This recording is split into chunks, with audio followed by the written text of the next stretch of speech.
आपण बघत आहोत menstrual cycle, one of the very important concept of the topic. Menstrual cycle आपल्याला प्रत्येकाला हे माहीत असलंच पाहिजेत. नेक्स्ट पॅरेंट्स मिटिंगला तुमच्या सगळ्या पॅरेंट्स मला सांगतील, सर आम्हाला मेन्स्ट्रुअल सायकल आमच्या पोरगीने शिकवल्या, आमच्या पोरग्याने शिकवल्या म्हणून. कळलं? कारण हे कोणाला माहीत नसते आणि ह्याच्याबद्दल भरपूर मिसकन्सेप्ट असतात. काय म्हणलो मी? आणि टॉपिक तसं आवड एवढं सोपं नाही मेन्स्ट्रुअल सायकल शिकवणं वगैरे. पण पेपरला मला वाटते अल्टरनेट किंवा 2 अल्टरनेटला तरी हा क्वेश्चन पडतच असतो. कळले? बसा तू बस. हां, त्यामुळे तुम्ही हे जरासं व्यवस्थित करायचं आहे. व्यवस्थित म्हणजे पूर्ण व्यवस्थित. परवाची आपली टेस्ट आहे त्याच्यावर, ठीक आहे. 11वी आणि 12वीची पण आणि 10वीची पण, ठीक आहे. सेम दुसरं काही नाही, फक्त ह्यांचं 10वीचंच वाचून यायचं तुम्ही.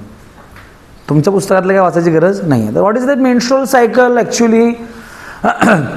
असं काय होते नेमकं मेन्स्ट्रुअल सायकल? सायकल याचा अर्थ तुम्हाला एकतर कळायला पाहिजे. सायकल म्हणजे गोल. गोल इन द सेन्स, गोल म्हणता येत नाही. सायकल याचा अर्थ असा होतो जिथून चालू होत आहे तिथंपर्यंत येणं, ह्याला आपण काय म्हणतो?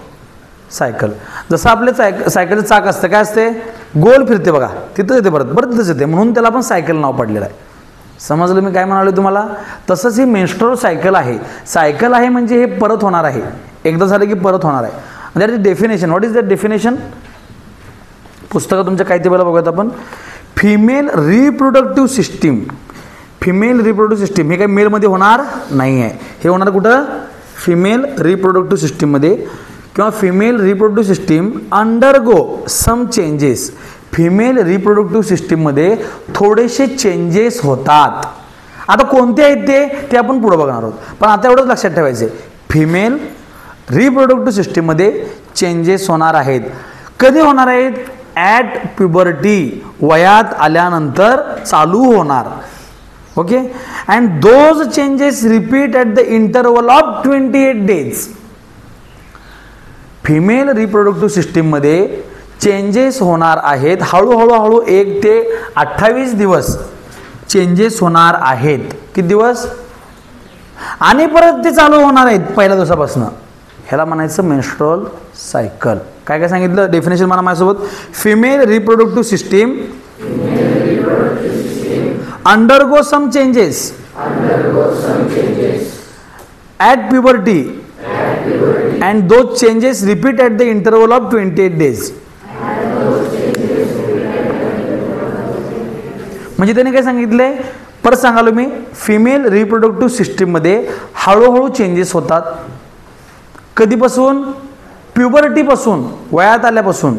आणि हे जे चेंजेस झाले आहेत 1 ते 28 दिवस, ते परत आणि चालू होतात. 1 ते 28 दिवस झाले, परत 1 ते 28, परत 1 ते 28, परत 1 ते 28. ओके.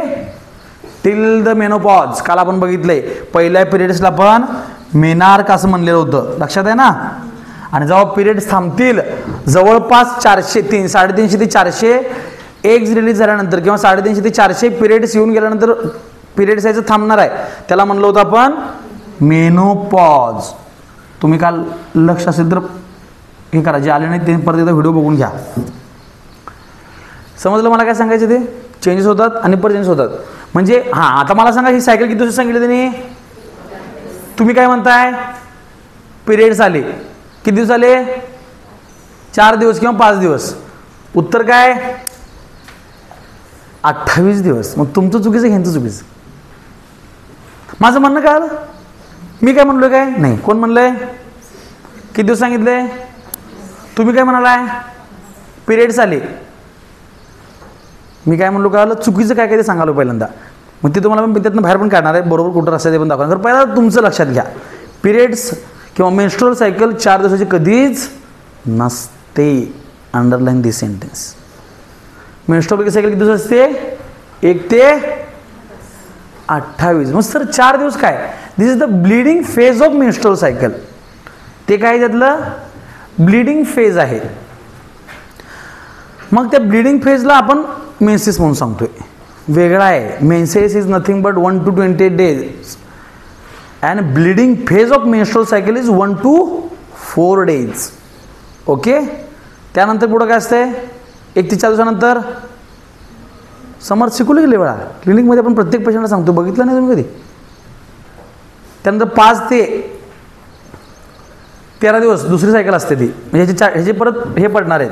पहिली कुठले गुलनाज, पहिली फेज पुस्तकात बघून, हां पिरियड ऑफ मेन्स्ट्रुएशन. त्यानंतर दुसरी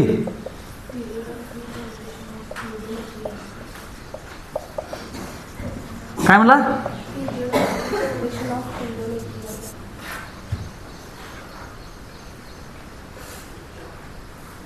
तिसरी, चौथी, जरा आणते 1 मिनिट, कुठं आहे हे नको आपलं 12 पुस्तक काढ, 2 मिनिट थांबा फक्त. आता हे मेन्स्ट्रुअल सायकल जे आहे हे जे 4 फेज आहेत, किती फेज आहेत किंवा 4 स्टेप आहेत. पहिली phase that is bleeding phase और पिरियड ऑफ मेन्स्ट्रुएशन. हे जे मेन्स्ट्रुअल आपण मेन्स्ट्रुअल सायकल म्हणले ह्यातलं हे पिरियड ऑफ मेन्स्ट्रुएशन आहे. कळलं, आणि म्हणून ह्याच्यावरनं शब्द आलाय पिरियड. कळलं मी काय म्हणालो ते. पण पुढचं तुम्ही अर्धच घेतलाय, ही मेन्स्ट्रुअल सायकल नाही आहे, हे काय मेन्स्ट्रुएशन आहे नुसतं. कळलं, जे ब्लिडिंग होते ह्या काळामध्ये 1 to 4 days असते. किती दिवस, पहिले 4 दिवस. आपण समजत की आज पहिल्यांदा ब्लिडिंग झालेलं आहे, that is the first day off period of menstruation. Okay, हे किती दिवस होणार आहे, 4 दिवस. त्यानंतर 4 नंतर कुठला आकडा येतोय 5. 5 ते 13 दिवस प्रोलिफरेटिव्ह फेज येणार आहे. किती दिवस, 5 ते 13 दिवस. 14व्या दिवशी ओव्ह्युलेशन होणार आहे. हे सगळं सांगणार पडतो मला मी काय होणार आहे, खरं तुम्ही पण लक्षात ठेवायचे, 4 नावं तर लक्षात ठेवायचे. आणि त्यानंतर 15 ते 28 सिक्रेटरी फेज असणार आहे. कळलं, थोडक्यात काही ते सिक्रेशन होणार आहे, लक्षात ठेवा. हा म्हणा पहिल्यांदा पहिली फेज कुठली आहे किंवा पिरियड ऑफ मेन्स्ट्रुएशन म्हणा, प्रोलिफरेटिव्ह फेज, ओव्ह्युलेटरी फेज, सिक्रेटरी फेज. 5 वेळा म्हणा.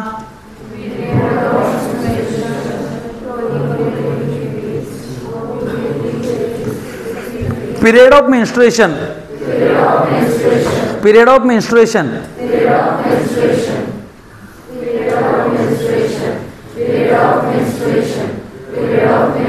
सेकंड कुठले प्रोलिफरेटिव्ह. परत सांगतो मी प्रोलिफरेटिव्ह, प्रोलिफरेटिव्ह. ओके, हा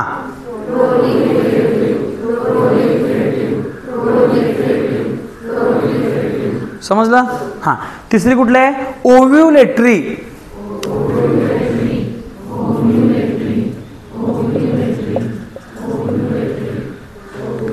सिक्रेटरी,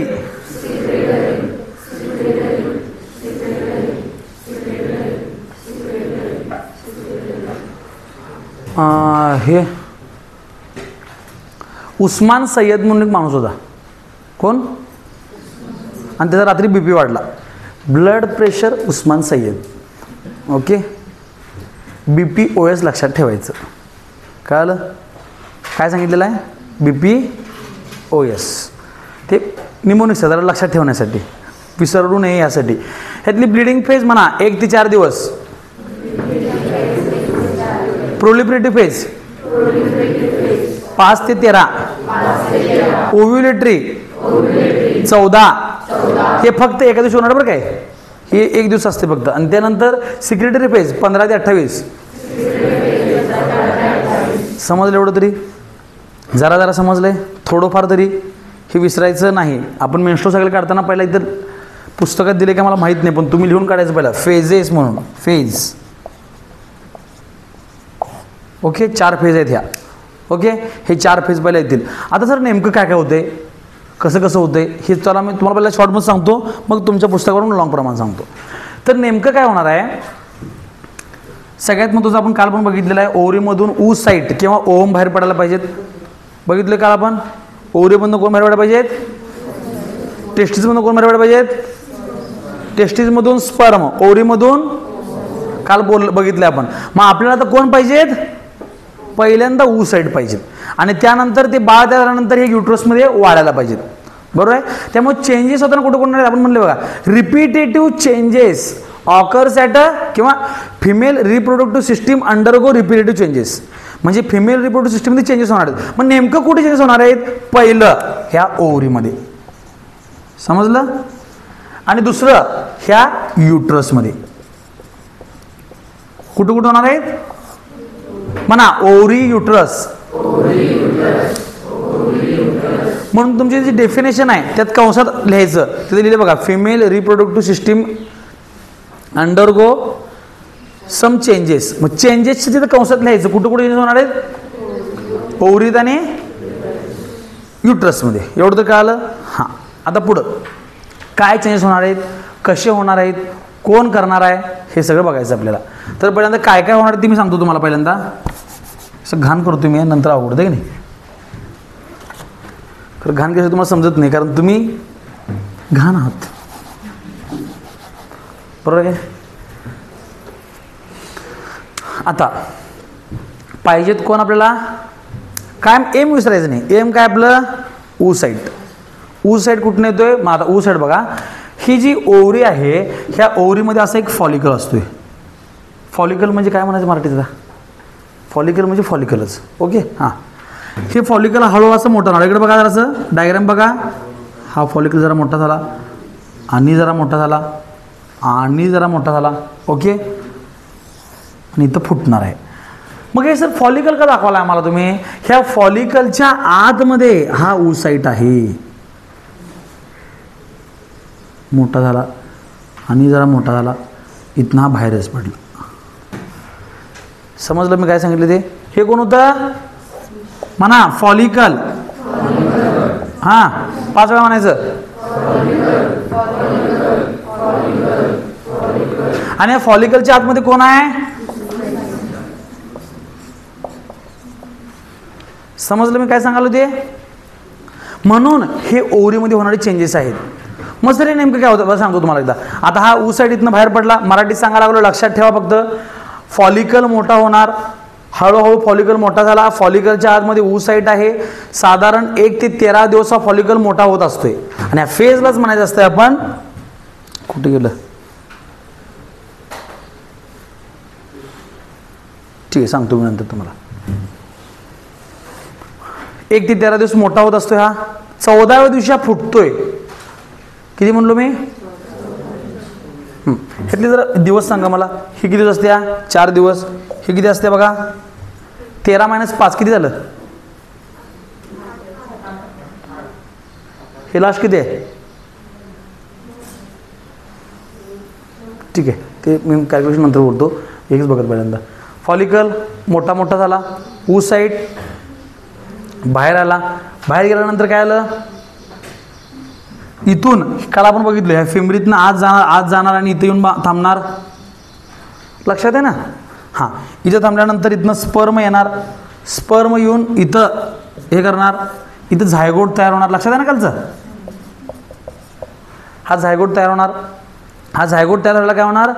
ह्या आतमध्ये असलेल्या युट्रसमध्ये येऊन असा चिटकणार, इम्प्लांट होणार, आणि हा मोठा होणार. सांगितले काल आपण एवढं? हे असं होणार आहे. बरं, आता काय सांगणार आपण? In case of unmarried women, लग्न झालेलं नाही, स्पर्म येणार काय? नाही. मग काय होणार? इथं स्पर्म जाणार काय? नाही. गेला काय स्पर्म? नाही. मग इथं कोण होतं? फक्त ऊ साईट. मग काय केलं जाते? इथून हे पहिले 13 दिवस, त्यानंतर हा 14वा दिवस. ठीक आहे, पहिले 13 दिवस असतात बरं का. हे 1 ते 13 दिवसात हे मोठं होत असते फॉलिकल. काल 14व्या दिवशी हा फॉलिकल फुटत असतोय. फुटलेला इथे येतोय 15-16व्या दिवशी. ठीक आहे, मेन व्हाईल इथनं स्पर्म येणार, इथं वाट बघणार.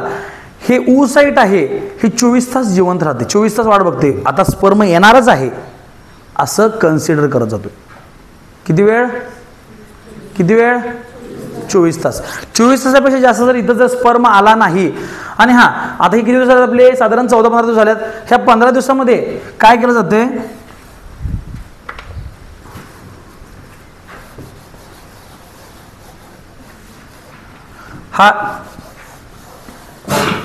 हे एंडोमेट्रियम असं असते. मग हे इथे येऊपर्यंत काय होतं? इथं बाळ चिटकणार आहे, पण ही जागा फार अशी रफ आहे, टफ आहे.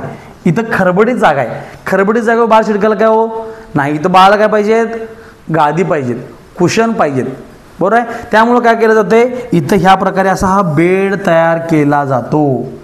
जोपर्यंत ही प्रोसेस व्हायला लागली की नाही तोपर्यंत काय व्हायला लागले, ह्याच्या आतमध्ये हा एंडोमेट्रियम म्हणायचं. काय म्हणायचं, एंडोमेट्रियम. हा एंडोमेट्रियम चांगला तयार होत असतोय, म्हणजे थोडक्यात युट्रसमध्ये जाडी ह्याची वाढत असते. कळलं. आणि नंतर बाळ इथे चिटकत असते. कळलं. मग देवानं बेड कोणासाठी तयार केला, बाळासाठी. बाळ तयार झाले काय, मग बेडचं काय करायचं.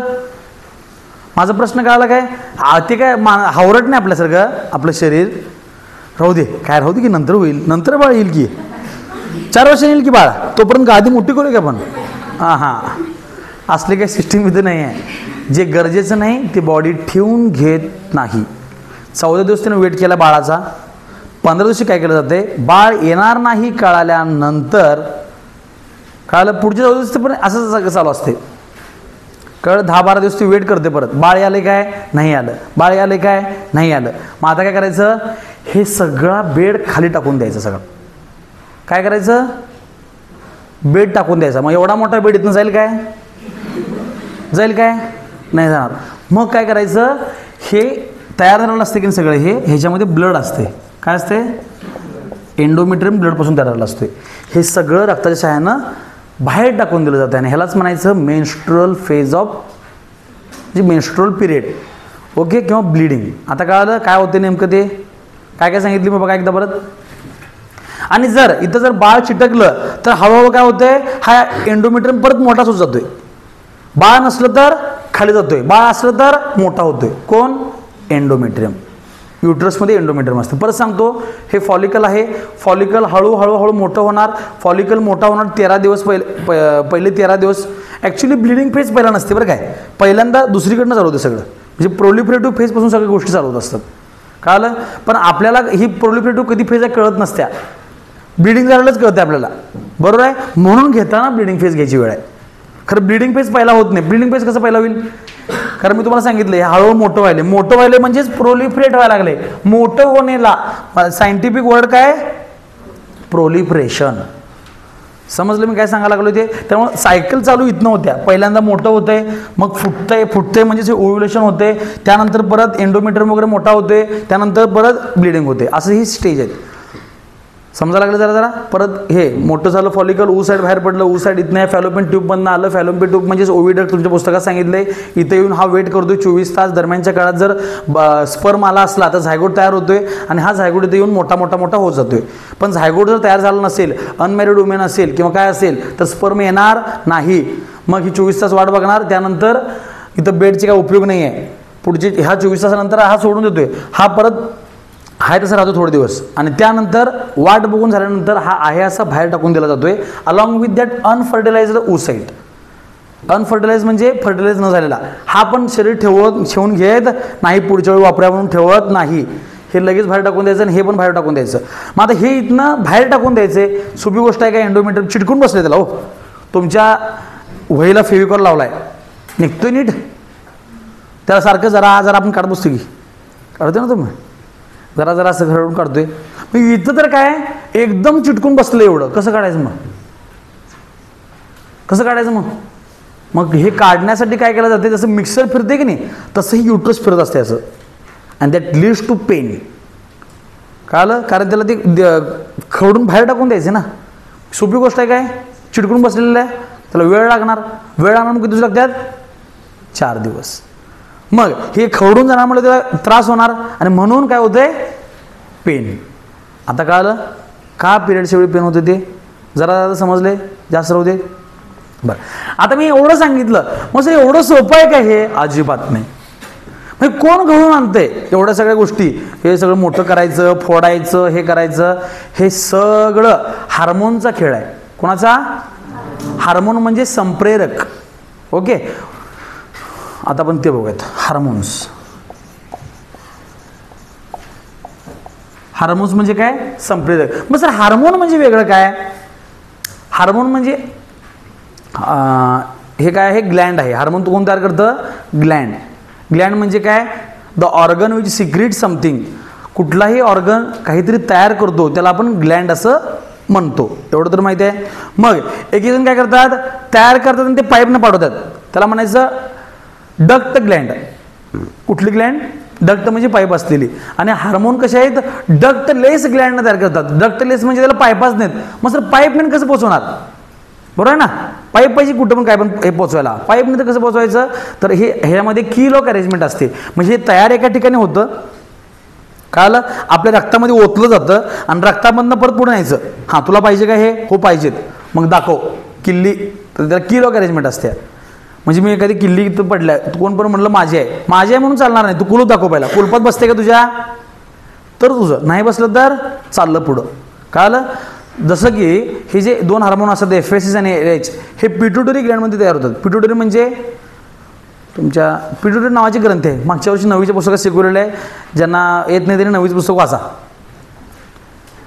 तर पिट्युटरी नावाची इथं एक ग्रंथी असते, इथं तयार होते हार्मोन. कुठलं? FSH, हे मोठं करायचं हार्मोन इथं तयार होते. इथं तयार होऊन रक्तामध्ये जाते आणि रक्तामधनं मग जात जात जात जात जात ह्या ओव्हरीकडे जाणार आहे. समजलं मी काय म्हणाले? मीनवाल रस्त्याला लय जण लागणार आहेत माझा आहे म्हणून सांगणारी. आता पोलीस स्टेशनमध्ये एखादा मोबाईल हरवला म्हणून कळालं, किंवा 500 रुपयाची नोट हरवली तुमची कोणाची तरी, आपण म्हणतो ओळख पटवून दे पहिल्यांदा. तसं आहे ते, हार्मोन जर आलं प्रत्येकजण माझंच आहे म्हणाल, मग ओळख पटवून द्या लागत्या. ओळख पटली की त्याचं त्याला ते मिळते. त्यामुळे ह्याला म्हणायचं की लॉक अरेंजमेंट. काय म्हणायचं? कोणाला असते ती? हार्मोन्सला. मराठीमध्ये ह्याला संप्रेरक असं म्हणतात. काय म्हणतात? मग अशा आपल्या शरीरामध्ये ढीग हार्मोन आहेत, आपल्याला पाहिजेत काय तेवढे बघायचे आहेत आपण. मग हे जे पिरियड्स येणार आहेत किंवा हे सगळ्या गोष्टी होणार आहेत, ह्यासाठी 4 हार्मोन फार महत्त्वाचे असतात. किती? पहिला आहे हे फॉलिकल होतं बघा, म्हणलं का हे फॉलिकल. फॉलिकलला मोठं करणारं. आता फॉर एक्झाम्पल तुम्ही अभ्यास करताय काय? अजिबात नाही. खरं उद्या मी सांगितलं तुम्हाला उद्या पेपर आहे, आता अभ्यास करणार का नाही? म्हणजे माझ्यामुळे अभ्यास करतो माझ्या भीतीनं. मग मला काय म्हणायचं? स्टिम्युलेशन. काय म्हणायचं?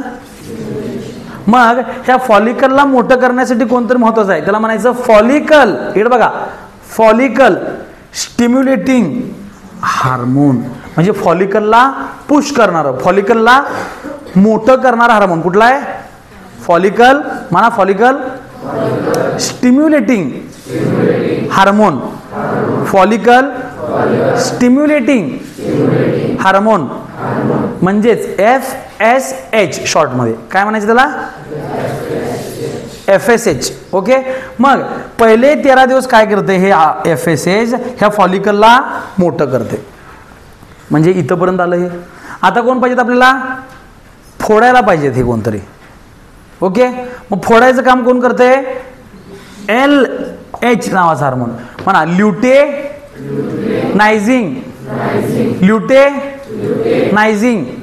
ल्युटेनायझिंग हार्मोन. हे काय करते? 14 दिवशी काम करते, फोडायचं काम करते हे. काल FSH अँड LH. म्हणा पहिल्यांदा, म्हणा.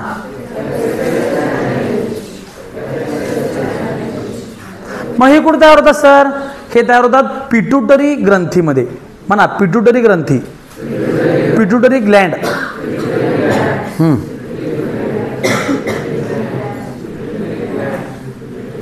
काय केलं पिट्युटरीनं? FSH आणि LH तयार केलं. म्हणजे अर्ध काम आपल्याला इथं झालेलं आहे. त्यानंतर तिसरं कोण आहे? आता हा जो इकडे बघा जरा परत जरा वेगळी कन्सेप्ट सांगणार आहे मी. हा मोठा होत असतो की नाही तेव्हा हा पण मोठा होत असते, म्हणजे कव्हर पण मोठं होत असते ना.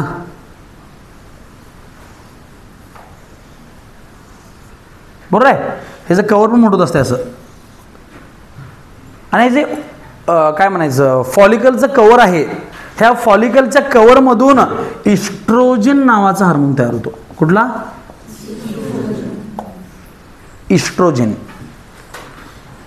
ओके. पहिले कोण 2 तयार केले? पिट्युटरीनं. तिसरा कोण तयार केला? पहिल्यानं. म्हणजे FSH न मोठं केलं फॉलिकलला, मग फॉलिकलला कोणाला तयार केलं? इस्ट्रोजनला. समजलं? मग हा इस्ट्रोजन काय करतोय? इकडे येतो इथनं आणि ह्या एंडोमेट्रियमला वाढवायचं काम करतोय. कोणाला वाढवायचं काम करतोय? जे लहान बाळासाठी आपण बेड म्हणलो, बेड म्हणजेच कोण? एंडोमेट्रियम. हा एंडोमेट्रियम हळूहळू मोठं करायचं काम कोणाचं आहे? इस्ट्रोजनचं आहे. काल बाळासाठी बेड तयार झाला, झायगोट तयार झालं, बाळ इथं वाढायला लागलं, हळूहळू बाळ मोठं व्हायला लागले. बाळ मोठं होत असताना त्याची भूक पण वाढली. मग आता एंडोमेट्रियम अजून मोठा व्हायला पाहिजे. समजलं मी काय म्हणायला लागलो ते? हां, मग त्यासाठी हार्मोन पाहिजेत प्रोजेस्टेरॉन. कुठला पाहिजे? प्रोजेस्टेरॉन तयार झालं तरच बाळ टिकणार. प्रोजेस्टेरॉन कमी असलं तर बाळ अबॉर्ट होणार. काय म्हणलो मी? कळालं?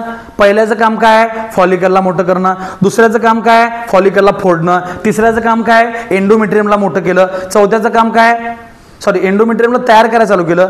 आणि चौथ्याचं काम काय? एंडोमेट्रियमची अजून साईज वाढवली. काय अवघड आहे? एक एक शब्दामध्ये सांगितलं तुम्हाला, वाक्यामध्ये सांगितलं, बघणार होतं पण खरं हे 4 वाक्य लक्षात ठेवायचं. पहिल्याचं असं लक्षातच ठेवायचं, पहिल्याचं काम फॉलिकलला मोठं करायचं, दुसऱ्याचं काम फॉलिकलला फोडायचं, तिसऱ्याचं हे करायचं. मग सर हा कोण तयार केला? बरोबर आहे ना? पहिला दुसरा कोण तयार केलता? तिसरा कोण तयार केलता? फॉलिकलनं तयार केलता. मग हा ओसाइट बाहेर पडला की नाही, हा त्यानंतर हे अर्ध स्ट्रक्चर राहिले, ह्याला म्हणायचं कॉर्पस ल्युटेयम. कॅलोजम नाही बाळ, कळलं? आणि हा कॉर्पस ल्युटेयम काय करतोय? प्रोजेस्टेरॉनला तयार करतोय. How God is great. पहिले 2 मी तयार केल्यात, पुढचं तुझं कर म्हणून सांगते. कळलं? पहिलं FSH LH पहिल्यानं काय केलं? फॉलिकलला मोठं केलं. फॉलिकल मोठा होत असतानाच इस्ट्रोजन तयार झालं त्यातनं.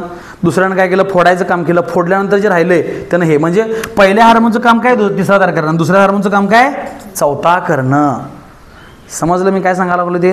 जरा तरी. ह्याला काय म्हणलं? म्हणा कॉर्पस ल्युटेयम. म्हणा 5 वेळा.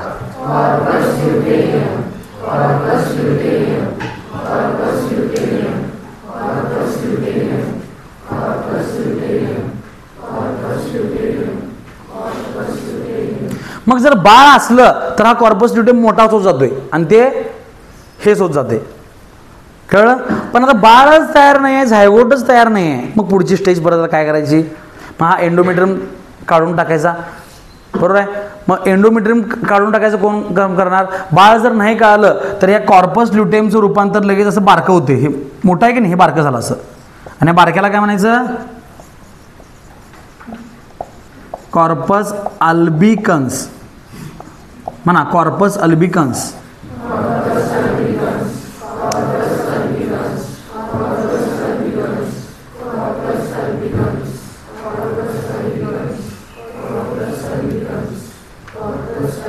आणि मग हा काय करतो? इस्ट्रोजेन ला कमी करून टाकतो.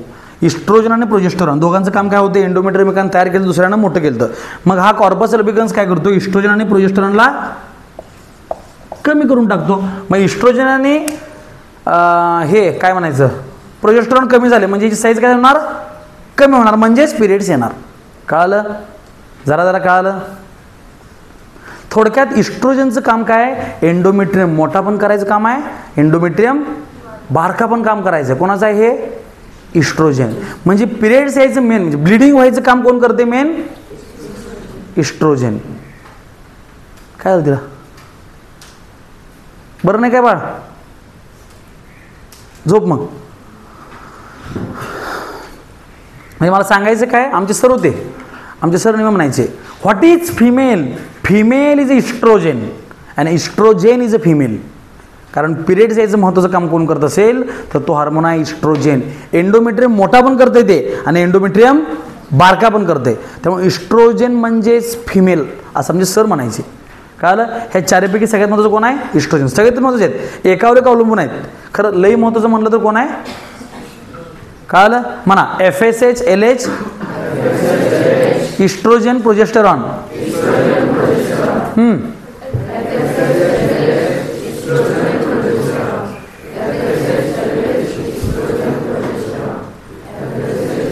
आता तुमच्या पुस्तकात जी डायग्राम आहे की नाही, पेज नंबर 31 म्हणले बघा, ते तुम्हाला जरा डायग्राम दाखवल्या बघा. वर आहे ती पिट्युटरी ग्लँड दाखवल्या का पिट्युटरी ग्लँड? आणि त्यानंतर सांगितलं बघा changes in ovary during menstruation. ह्या सगळ्या डायग्राम दाखवल्या तुम्हाला त्या. कळलं?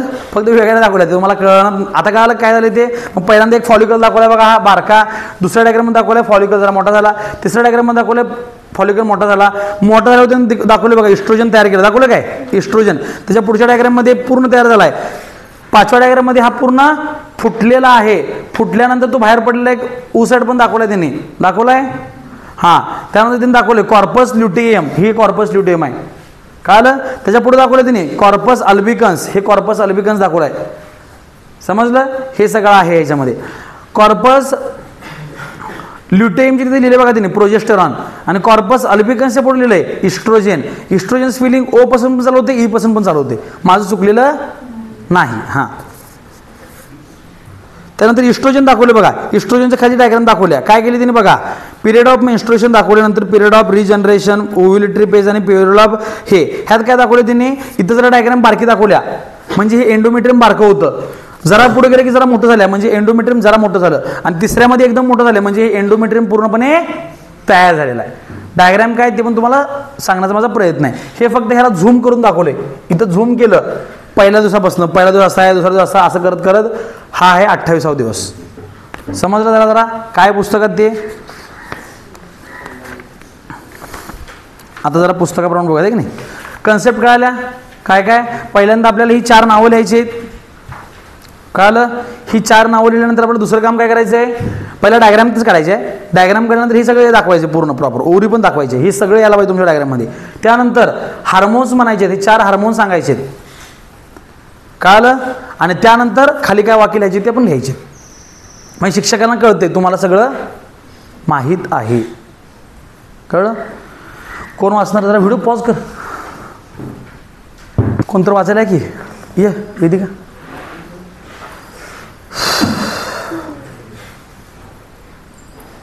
आणि एवढं शिकवलं जर कोणाला आलं नाही, आई शपथ. हां, menstrual cycle, female reproductive system undergoes some changes at puberty. Puberty नाही. हां, puberty and those changes repeat at the interval of every 28 to 30 days. काय आलं सगळ्यांना पहिलं वाक्य, ही डेफिनेशन आहे मेन्स्ट्रुअल सायकलची.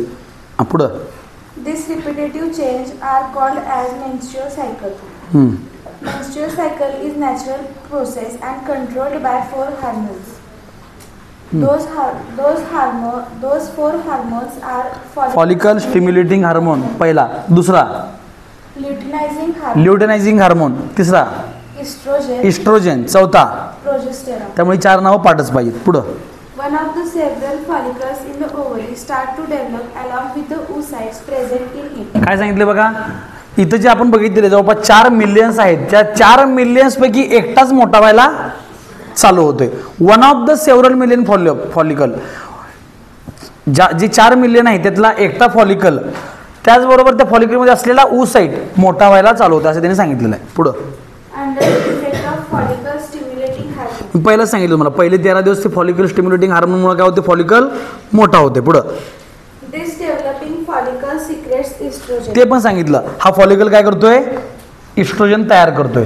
पुढं Endometrium of the uterus start to develop during first cycle or regenerate during subsequent cycle under the effect of estrogen. त्याने पहिला काय सांगितलंय, हा फॉलिकल स्टिम्युलेटिंग हार्मोन ह्या फॉलिकलला, त्याचप्रमाणे फॉलिकलमध्ये असलेल्या oocyteला जरा जरा मोठा करत जातोय पहिले 13 दिवस. काय अवघड आहे नाही.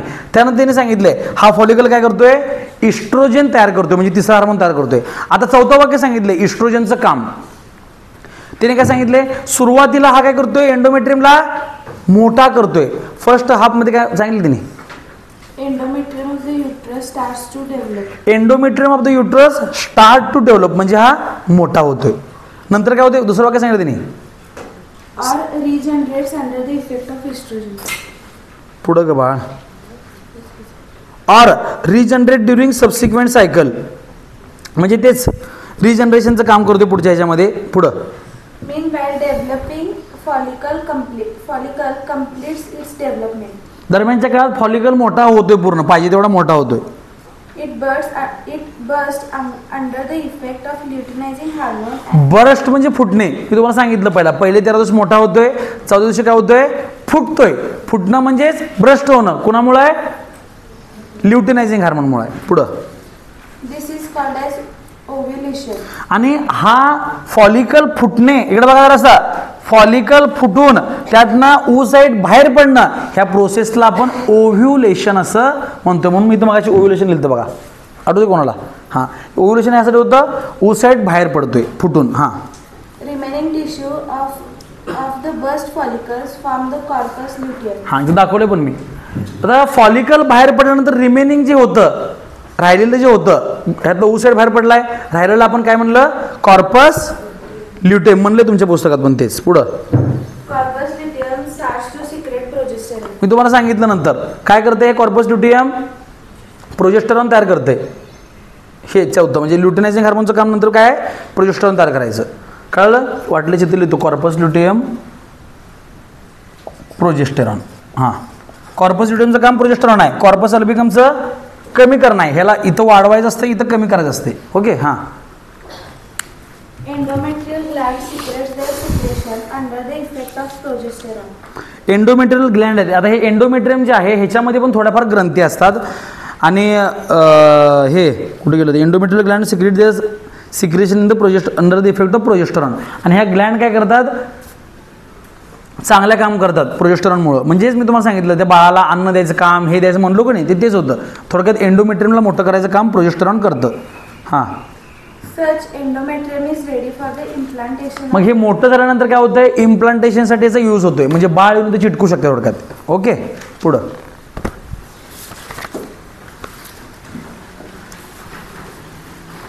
If oocyte is not fertilized within 24 hours, corpus luteum becomes inactive and transfers into corpus albicans. Albicans सांगितले. कॉर्पस ल्युटियम काय होते?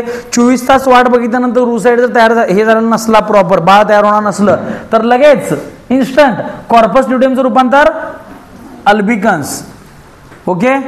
कॉर्पस दोन्ही पण कॉमन आहे. लक्षात काय ठेवायचं? फक्त पहिल्यांदा एल लक्षात ठेवायचं, नंतर ए लक्षात ठेवायचं. L for luteum, A for albicans. हां, Due to this, secretion of estrogen and progesterone stops completely. म्हणून सांगितले प्रोजेस्टेरॉन आणि एस्ट्रोजन काय होते? पूर्णपणे थांबते. पुढं Endometrium starts to degenerate in absence of these two hormones. Progesterone आणि एस्ट्रोजन नाही म्हणजेच काय होतंय? एंडोमेट्रियम आता सगळा बारका व्हायला चालू होतोय. Tissues of degenerating endometrium and unfertilized ovum. तो जो oocyte होता तो फर्टिलाइज झाला नाही, तो अनफर्टिलाइज होता, तो पण बाहेर टाकून दिला जातोय. आणि हे एंडोमेट्रियमचे टिश्यू जे आहेत ते पण बाहेर टाकून दिले जातात. This is accompanied with continuous. थांब unfertilise ovum are discarded out through vagina. ह्या व्हाजायनाच्या मार्फत हे सगळं बाहेर टाकून दिलं जातं. पुढं This is accompanied with the continuous bleeding. आणि हे होत असताना काय होणार आहे? कंटिन्यू ब्लिडिंग होणार आहे. Bleeding continues approximately for 5 days. This is called as menstruation. ह्यालाच म्हणायचं मेन्स्ट्रुएशन, पिरियड ऑफ मेन्स्ट्रुएशन म्हणायचं, मेन्स्ट्रुअल सायकल म्हणायचं. तुम्ही काय म्हणताय? एमसी झाली. एमसी म्हणजे मेन्स्ट्रुअल सायकल आहे. इथं आले का हे? अजिबात नाही. इथं काय झालं? फक्त menstruation or period of menstruation or period or bleeding phase of menstruation. कळलं? चुकीचं ठेवायचं डोक्यात नाही. पुढं Unless the oocyte is fertilized and embryo is implanted, this process is repeated every month. प्रत्येक महिन्याला रिपीट होते.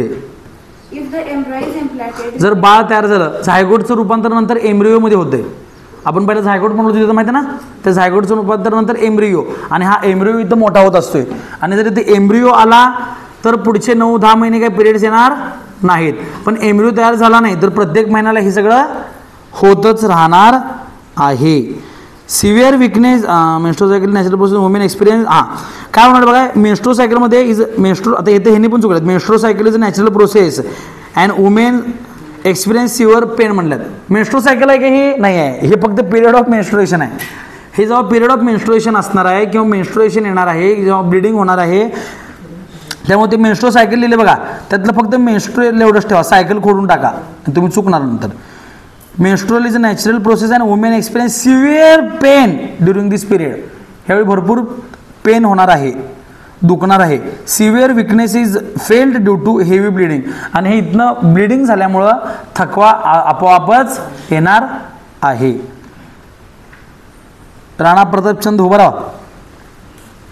देर is a higher possibility of infection आणि काय होणार आहे, हे इथनं जेव्हा चालू बाहेर ब्लिडिंग जाणार आहे तेव्हा खालचं इन्फेक्शन वर जाण्याची शक्यता पण असते.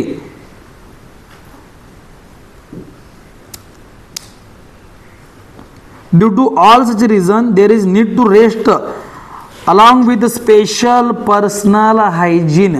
त्यामुळे ह्या वेळेमध्ये आपल्याला रेस्ट घ्यायला पाहिजे पहिली गोष्ट, आणि स्वतःची काळजी किंवा स्वच्छता राखायला पाहिजे त्यांनी सांगितलेलं आहे. समजलं मी काय सांगायला लागलो ते?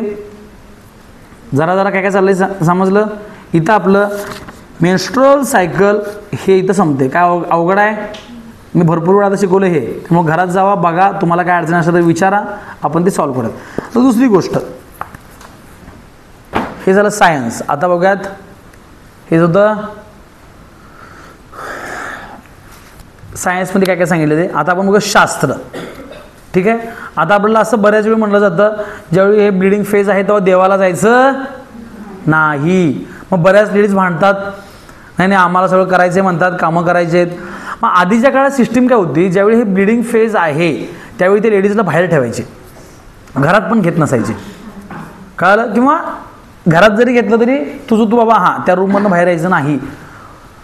बऱ्याच वेळी जुनी जी माणसं आहेत ते ब्लिडिंग फेजमध्ये असलेल्या लेडीजचं जेवणसुद्धा खात नव्हते. काय होतं? जेवण खात नव्हते, तिला कामं लावायची नाहीत, तिला हेच करायचं नाही. पण हे चांगलं होतं. का चांगलं होतं? त्याच्या मागचं शास्त्र वेगळं आहे. कळलं? म्हणजे फॉर एक्झाम्पल एखाद्या लेडीजला चपात्या करायची, किती वेळ लागणार स्वयंपाक करायचं म्हणल्यावर? अर्धा तास तरी. सगळा स्वयंपाक 1 तास तरी लागणार.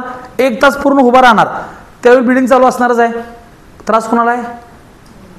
हां, म्हणून त्याने उलटं सांगितले, आम्ही काही जेवणार नाही म्हणजे तिने करायचं नाही. म्हणजे तिने काय करायचं? चांगलं आहे का वाईट आहे? कळलं मला काय म्हणायचं? दुसरी गोष्ट, देवाला जायचं नाही.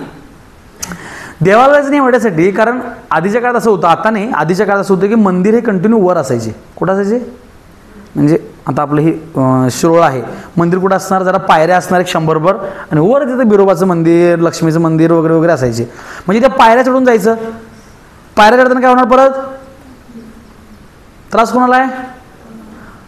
कळलं मी काय म्हणाल? म्हणून बायकांनी जायचंच नाही असं त्यांनी सांगितलेलं आहे. म्हणजे जर त्यांनी सांगितलं असेल पूर्वजांनी तू 4 दिवस आराम कर, आपण ऐकलं नसतं. हां मी करतो म्हणलं असतं, म्हणून त्यांनी उलटं सांगितलं. काय झालं? हे असं आहे म्हणून करू नको, तसं आहे म्हणून करू नको. त्यामुळं ह्या 4 दिवसामध्ये सिव्हिअर पेन होत असते, कारण याची मुवमेंट अशी होत असते, ब्लिडिंग कंटिन्यू होत असते. त्यामुळे ह्या काळामध्ये रेस्ट घेणं फार गरजेचं असते. ब्लिडिंग झाल्यामुळे विकनेस पण जास्त येणार आहे, पायात गोळे येणार आहेत, अशक्तपणा येणार आहे, ह्या गोष्टी सगळ्या आहेत. आता मग आपण काय केलं? आपण मॉडर्न झालो आहे, आपल्याला थांबायचं नाही. बरोबर आहे? आपल्याला सांगायचं बरं नाही. आपल्याकडे अजून इंडियन हे मध्ये असं हे सांगणं पण चुकीचं मानलं जाते. ब्लिडिंग फेज चालू आहे म्हणून सांगायला आपल्याला काय होतं? लाज वाटते आपल्याला, पण ऐकणाऱ्याला पण लाज वाटते. त्यामुळं फॉरेनच्या कंट्रीमध्ये हे काय एवढं पाळत नाहीत किंवा काय नाही. पण कसं आहे, ह्या काळामध्ये भरपूर रेस्टची गरज असते, कारण पेन भरपूर असतं. समजलं मी काय म्हणतोय? त्यामुळे ह्या काळात सपोर्ट करणं घरच्यांनी फार गरजेचं असते. कळलं? इथं आपण आज मेन्स्ट्रुअल सायकल हा टॉपिक थांबवतोय. गोष्ट काय असतं माहिती आहे काय? आपण पोरगीसारखं वागलंच पाहिजेत. पोरांनी पोरगासारखं वागलं पाहिजेत. त्याला मग इथं बसायची वेळ येईल. तर ह्याचं कारण काय? आता आपण मॉडर्न जगात जगतोय. आपल्याला टी शर्ट पॅन्ट घालायची पण सवय पाहिजेत, आपल्याला पंजाबी घालायची पण सवय पाहिजे. मला काय म्हणायचं कळाले? आपल्याला हातात बांगड्याची पण सवय पाहिजेत, काढायची पण सवय पाहिजेत. जे सांगितलेलं आहे ते प्रत्येकाला शास्त्र आहे. एवढी सायन्स आहे शास्त्र. कळलं? जसं की आपण म्हणतोय मुलींनी बांगड्या, कोण कोण मुली बांगड्या घालतात? हात वर करा बघू. एकच घातले आपल्या क्लासमध्ये, ठीक आहे. त्यानंतर कोण कोण टिकली वापरते? हात वर करा. नशीब ते जरा फॅशन म्हणून घालतात, थोडा नाही ते पण वापरतात. कळलं? कोण कोण पैंजण घालते? हात वर करा. ठीक आहे, चांगली गोष्ट आहे. तर विषय कसा आहे? अरे मी सांगा, ऐका की जरा तरी ऐका. इंटरेस्ट आहे ते तर ऐका, बाकीचं ते बोंबलत. तर सांगायचं तात्पर्य काय माझ्या, हे सगळे जे पॉईंट आहेत. कोण कोण कानात आलेल्या मुलीने हात वर करा. नशीब. कोण कोण नथ घातले? हात वर करा. तर हे सगळे काय आहेत माहिती आहे काय? हे सगळे मी तुम्हाला आता सांगितलं, हे सगळे ॲक्युप्रेशर पॉईंट आहेत. काय आहेत? प्रत्येक ॲक्युप्रेशर पॉईंट आहेत, म्हणजे पैंजण घातल्यानंतर इस्ट्रोजन तयार व्हायला चालू होतं. काय म्हणलो मी? कळालं? प्रत्येकाचे प्रेशर पॉईंट असतात. ते असते की बऱ्याच वेळ उठू दाखव, हे दाबलं की रे दुखायचं थांबते, म्हणजे ऐकलं का तुम्ही तसं? तसे ॲक्युपंक्चर म्हणून एक शास्त्र आहे. ज्यावेळी तिथल्या ज्या हे आहेत व्हेन्स, आर्टरीज, नसा ज्या आहेत त्या जेव्हा स्टिम्युलेट होतात तेव्हा हे आपोआप, जसं आता हार्मोन कुठं तयार व्हायला म्हणतो तुम्हाला मी, चाललंय कुठं, मला काय म्हणायचं काय आलं, तसं हे स्टिम्युलेशनचे पॉईंट आहेत सगळे. प्रत्येकाचं 4 पैकी 1 हार्मोन तयार व्हायचं सिग्निफिकन्स आहे. कळलं? जसं की लग्नानंतर सिंदूर कंटिन्यू लावतातच, माहिती का लावतात सिंदूर? सिंदूर ह्यासाठी लावतात, सिंदूर ज्या ठिकाणी लावतात तिथंच पिट्युटरी ग्लँड असते, हे इथं. कळलं? आणि ती पिट्युटरी ग्लँड चांगली काम करण्यासाठी, FSH आणि LH चांगलं तयार व्हायसाठी काय लावायचं असतं? समजलं? आपण काय केलं? आपण मॉडर्न झालो आहे. सिंदूर नाही, कानातलं वापरत नाही. आमची पोरगी मॉडर्न आहे. मॉडर्न ठिकाणी मॉडर्न पाहिजेत, सणाच्या ठिकाणी पोरं लावतात. हां, हे बघा शुभ्या, तूच बोला ना शुभ्या, तू बोला नाहीस? नक्की रे, नक्की रे, काय बोला लागलायस? तुझा फॉल्ट? कॉपी करायचं? हां, सांगू का तुम्ही? सुधर की शुभ्या, जरा जरा व्हिडिओ चालू आहे, मला वाकडं बोलतात नाही रे. नाही स्टॉप नको, राहू दे राहू दे. मला सांगायचं तात्पर्य काय, सिंदूर ह्यासाठी लावत असतात. असं प्रत्येकाचं सिग्निफिकन्स आहे.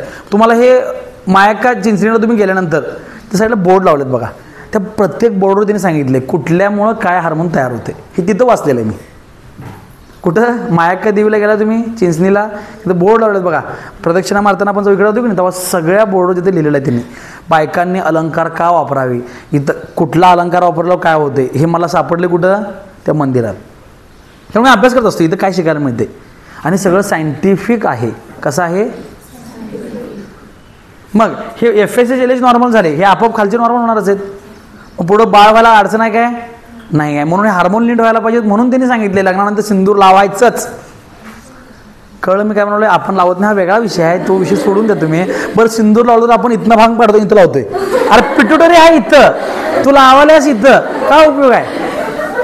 बघितलं ना तुम्ही? बरोबर आपण सेंटरवरनं भाग पाडत असतो इथनं, की कारण इथं पिट्युटरी आहे. आता आमची भाग पाडल्या कुठनं? मी सांगायलोय का तुला? तू एकटेच नाही, सगळ्या जणांचंच ते असतंय की साईडला, मग ते इथं पिट्युटरी तिथं नाही ना खरं. मग लावून तर काय उपयोग आहे? लावू नकोस मग. काय आलं? तसं इथं वेगळी ग्रंथी असायच्या मागं, म्हणून इथं तिकीट लावतोय आपण, उगाच लावत नाही. किंवा मुलं आपण बघतोय बघा, देवाला गेल्यानंतर आपण इथे हे लावत असतो. का लावतोय? इथं कुठले ग्रंथी आहे, कुठले आहे ते उद्या मला सांगायचं तुम्ही. कळलं? जसं इथे मी सांगितलं पिट्युटरी आहे, इथं कुठले आहे उद्या सांगा. हां, म्हणून पोरांनी अष्टगंध लावलाच पाहिजेत. अष्टगंध असं नाही, प्रत्येकजण, प्रत्येकाला कोण बाळमामाचं भंडारा लावते, भंडारा लावा. कोण अष्टगंध लावते, अष्टगंध लावा. गुलाल लावतात ज्योतिबा जाणारे, ते लावा. काहीही असेल तर आपण इकडे लावतो का? असं कुठं लावतोय आपण? कारण इथं काहीतरी आहे, समजते? आणि टिकली लावून उपयोग होत नाही, तिथं कुंकूच लावायला पाहिजेत. आता खरं ते आपण मी लावा म्हणून सांगू शकत नाही आहे, किंवा तुम्हाला मी असं सुद्धा म्हणत नाही अजिबात. हे संपलेलं नाही लेक्चर, अजिबात नाही, अजून अर्धा तास आहे. 1 मिनिट थांब, व्हिडिओ थांबव, थांब. हां,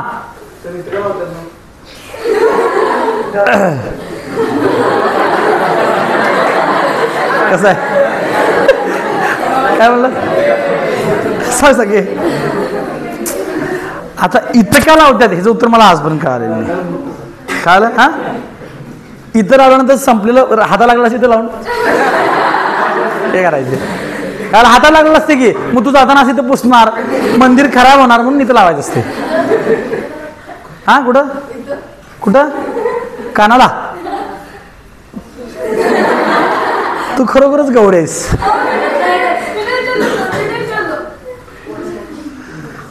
आता तुम्हाला परत ते सांगितलं ना मी, इथं वेगळे वेगळे पॉईंट आहेत ॲक्युप्रेशरचे. ते स्टिम्युलेशन होण्यासाठी आपण कानात, नाकात, पायामध्ये हे घालायची सिस्टीम असतात सगळ्या. करदोडा वापरतोय आपण, बरोबर आहे? मुलं करदोडा वापरतात, त्याचं पण इम्पॉर्टन्स असते. उगाच कुठलीच गोष्ट आपण करत नाही, त्याला एक सायन्स असते, ते बरोबर माहीत असलं पाहिजे. नसलं तर आपण गप टायमागत केलं पाहिजे, मापं नाही काढली पाहिजेत आपल्या शास्त्राची. बरोबर आहे. व्हिडिओ थांबवा.